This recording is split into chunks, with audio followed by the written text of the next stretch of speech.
Hey everybody, Kevin Coy here from Kevin's Micro Homestead, A Self-Reliant Life, Doomsday Preppers, yada yada yada, all that stuff. Just thought I'd do a cool little video for you. Haven't done one for a while, so I'm going to show you a really neat little electrical hack or ninja move for putting power and light into your tiny dwelling or some, micro abode, whatever it is you're hiding out in during the day when you're supposed to be somewhere else and your wife's looking for you. So what it is it's a sort of a portable, semi-permanent to permanent power setup that I created here. I'm calling it the Koi cord. Isn't that cheeky? So what this is I took there's about $15 worth of stuff here that I got at Walmart. You can get it all at Walmart. It's nothing fancy. I like to do it-yourself, off-the-shelf types of projects so that everybody can participate, and it's not mystery as to where you get all these parts and pieces and things, and you don't have to have some sort of doctorate degree to order anything or anything like that. So this is probably 15 bucks worth of stuff, give or take, maybe 20 depending on your Walmart or your Ace Hardware or wherever. And I'm not plugging any of those guys by any means. I'm just telling you they're commonly available at retail outlets near you. So what I did was I took a 50-foot extension cord, which is this orange guy, and I cut the receptacle end off and just threw it away. And then what I did was I wired it into an outlet box. So one of these, which is 50-60 cents or a buck or whatever, and a 50-60 cent part for an outlet. And I wired that in here, and then I continued the power over to a switch box, which again, same kind of thing. Another one of these boxes, a switch, and a nice pretty little faceplate, dolls it all up nice for you. And then to turn something on and off, I went ahead and came all the way over and I built a little light receptacle. It's just a metal can. You can get a plastic one. I just happen to have one of these laying around. This is a ceramic lamp holder, again commonly available, and just a new lamp that I just put in here, a little compact fluorescent. So I wired it all together. I've got 50 feet of cord. What the heck are we going to do with this thing? Well, what do you want to do with it? It's got a lot of applications. Obviously it's fairly portable. I've got a little cord wrapped around it so it'll stay nice and coiled up. I can carry this with me. I can set it in a box and take it camping. If I'm going to go out to a campsite where I can plug something in, I could actually have myself a little power and light. Put it in my tent, put it in my camper, put it in the back of my pickup, wherever you want to put it. If you want to take it and stick it in a little shed, which is what I'm going to do for you here in a few minutes, these are certainly something that you can use to quickly add a little bit of power and a little bit of availability of electricity to power things, as well as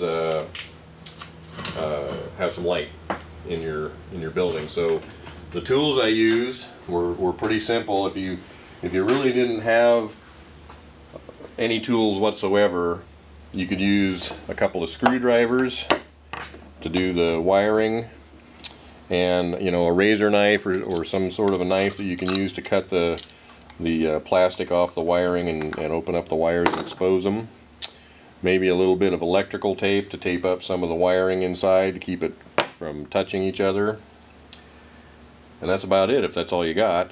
If you've got a little bit more and want to be a little fancier, I've got a nice pair of shears here that I can cut the ends of wires and cords off really easy.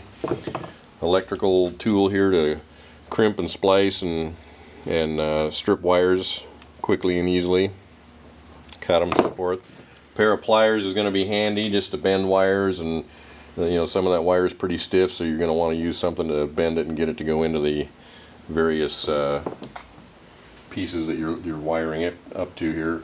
And a drill makes things a lot faster, so if you got a drill with a screw tip on it, you can certainly speed the process up. So what I'm going to do is show you a nice little temporary application that we can use this in. I've got a little shed sitting out in the garden and I've been wanting to put some power to it just to make it a little handier to use. But I am going to show you something else real quick just to kind of get your creative juices flowing a little bit.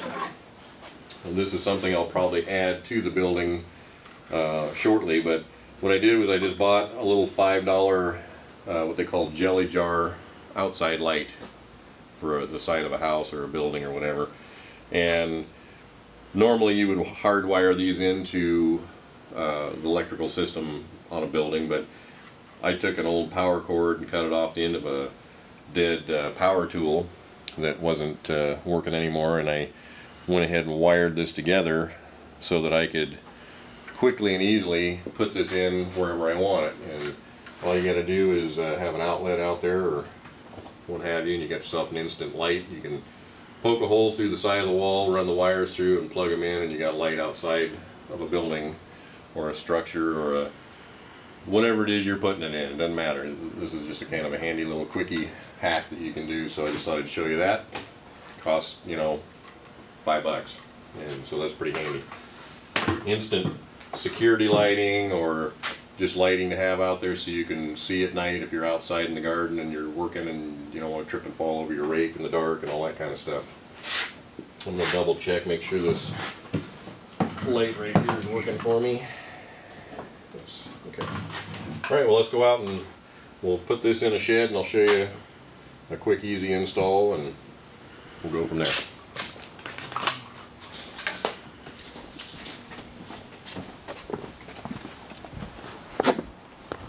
So you can see I got this little shed sitting out here in the garden, little garden shed that we use to store things and keep things out of the weather. And it's just a little building that I built years ago. It's kind of in bad shape and I think I'm going to have to do a little fixing on it. But it's a little 4-foot by 8-foot garden shed. I actually built it on the other, about 100 feet from here, and we literally rolled it over and over and over to where it's at right now, so it's pretty tough. So just a little simple building.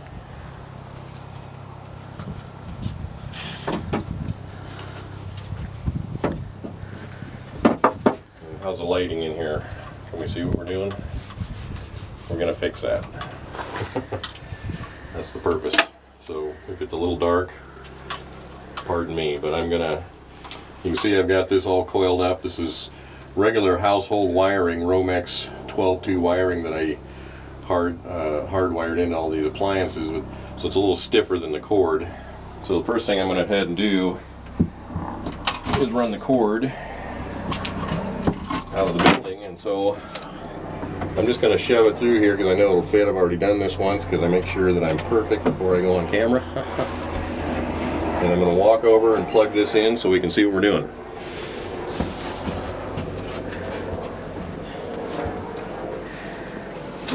All I'm doing here is just pulling this cord through this small opening on the side of the wall.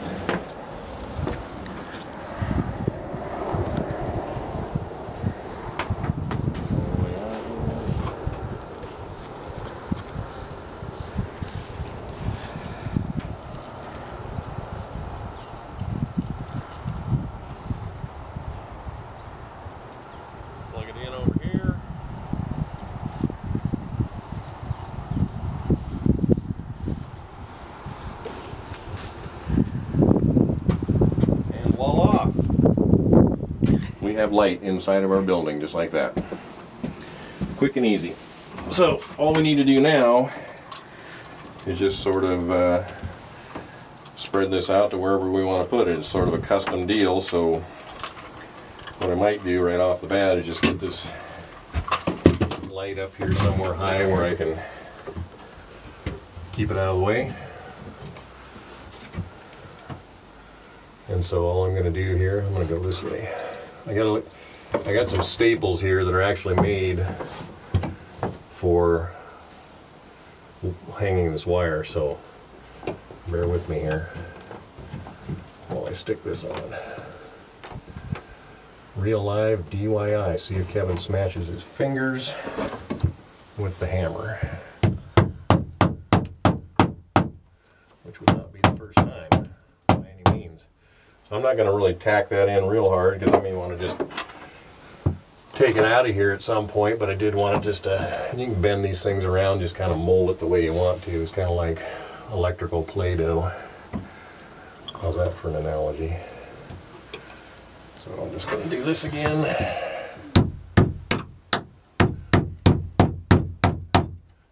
the camera picking that up all right, or is it just washing out in that video, or that light? So there we go. I got a light overhead. And so now I can do whatever with this. I can just bend this around. So I'm just going to go over here like this. Just bend it. And I can put another staple right there. Keeps it up out of my way. Oh look, there was a staple here already. I wonder why.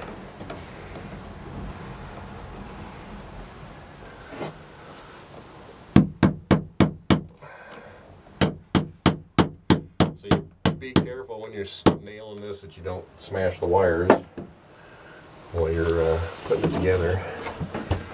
So now I'm just going to do this. Stick another staple over here. Keep it from popping around.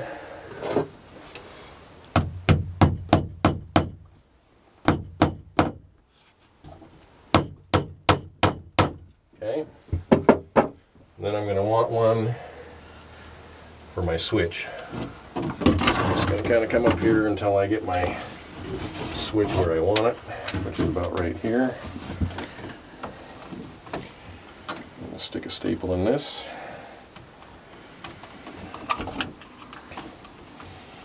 Is it coming out okay on camera? I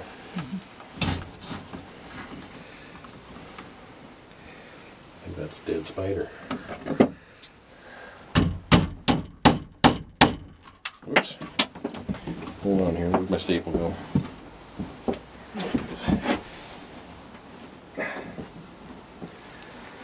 Real live action here, people. Unretouched video, apparently. Let me get my hand in the right spot.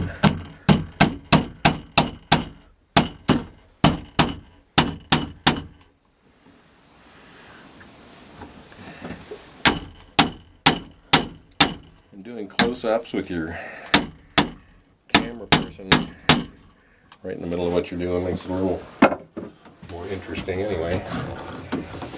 So I might need another staple or two just to get that to stay put. But so next thing is I've got my outlet here.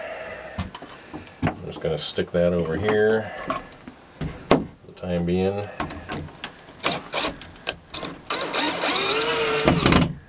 Just ran a screw through the back of that box. And basically, there you go. There's an outlet. I can put a few more staples in here.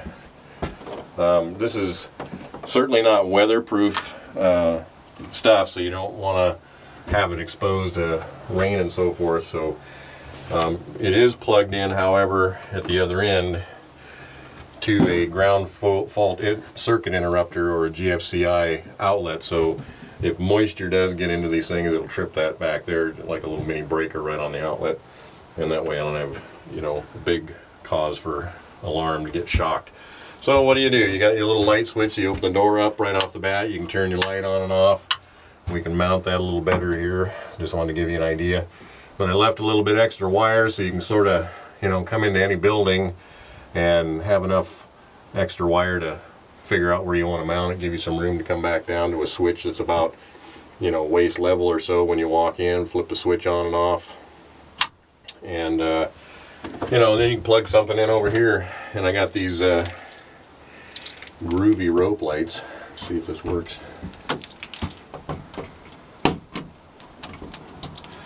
If I can get it in there the right way. There we go. So now you can string this out and have a real, you know, psychedelic shed or whatever. 16 feet of LED rope light you could wrap around in here, and, you know, halo, whatever. You can plug other power tools in here if you want to come out here and work on stuff. If you want to, you know, use your hair dryer, your curling iron out in the shed where nobody can see you, you can do that. put a little heater in here. Let's say this is your garden shed and you're going to raise a few chickens this year and you bring your chicks out here, you can put a heater in here.